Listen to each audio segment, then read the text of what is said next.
So today I want to talk about pull rates and Scarlet and Violet specifically. So opening rare cards from Pokemon packs has always been a thrill, but recently it's become a lot more difficult to land top tier cards out of the latest releases, especially Scarlet and Violet. So the chance of pulling an SIR, which is considered to be obviously the hardest card to pull in each set, has drastically decreased, and collectors are feeling the impact, investors are feeling the impact. In this video, I'm going to break down how the pull rates have shifted in Scarlet and Violet era and how it's going to affect collectors and investors moving forward.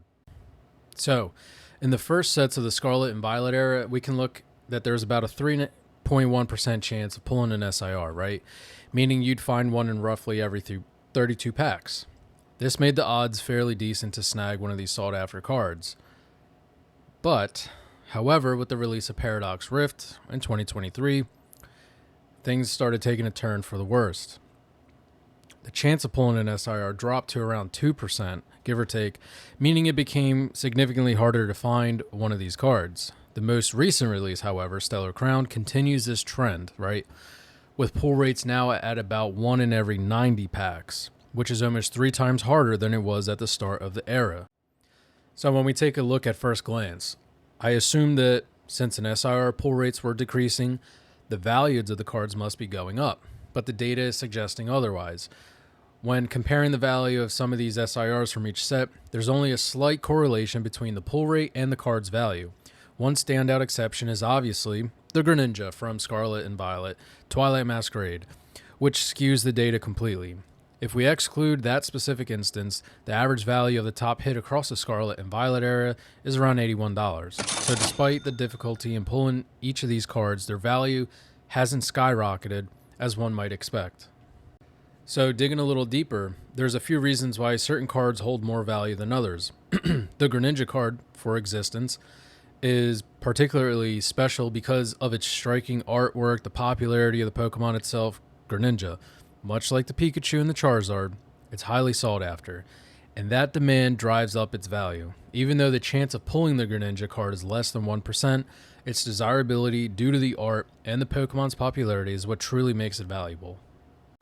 So, some other factors that impact the value of cards in the Scarlet and Violet era include demand and supply. For example, the top card from the Scarlet and Violet base set is valued at around $25 of this video because it's not as highly sought after, while the top hit from English 151, the SIR Charizard, currently sits at around $121 as of this video. Demand for certain Pokemon and the sets plays a huge role in the card values. Additionally, cards that are easier to pull, like the Charizard from Obsidian Flame, tends to have lower values due to the high supply. So I want to talk about one aspect that we don't really discuss too much, but it is a talking point, is we are more informed as collectors and investors nowadays than we've ever been before. With early access to information for upcoming sets, such as through Japanese releases, we already know which cards are going to be in demand before they hit the market.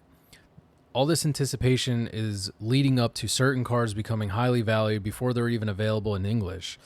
Now, yes, certain cards do better, like the trainers in Japanese, than they do in English, but still, we didn't have a lot of these analytics available to us early on in the Pokemon world. So we didn't have TCG Player. We didn't have, we did have eBay back then. I can't remember when eBay really started, but we didn't have, price graphs. We didn't have pull rates. It was just go to the store, buy and pull. So I do think that this is a gut check to continue to remind yourself about how informed we are as investors, how privileged we are, and how we shouldn't really take that for advantage. And who knows what the future holds. I don't know how much more data or analytics you can add to the hobby to be informed, but we'll see.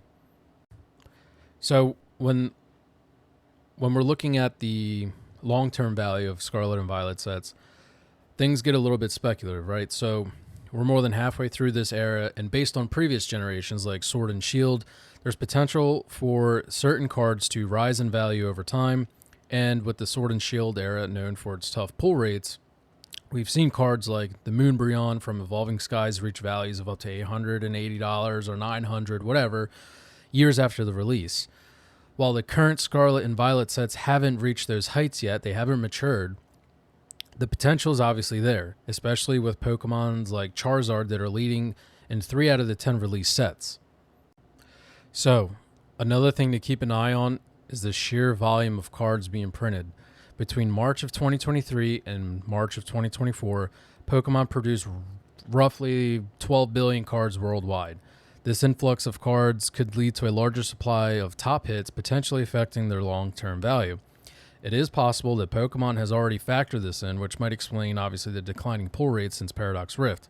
Lowering the pull rates can be a way to maintain the value of these rare cards amidst the massive volume of prints. For collectors, these lower pull rates mean it's harder than ever to pull an SIR from the Scarlet and Violet sets. There's going to be both short-term and long-term factors that will determine the value of our collections. From supply, demand, to the popularity of the featured Pokemon, it's going to be interesting to see if pull rates will remain low or if they'll bounce back a little bit, and how that's going to influence card values in the future. If you enjoy Pokemon pack openings, live breaks, be sure to check out my TikTok. I am trying to switch over to YouTube, but you can also visit my website, My Retro Universe, to purchase English, and I'm also looking to stock Japanese going forward, and we'll open them together on our live streams or purchase sealed product. I look forward to seeing you there. Thanks.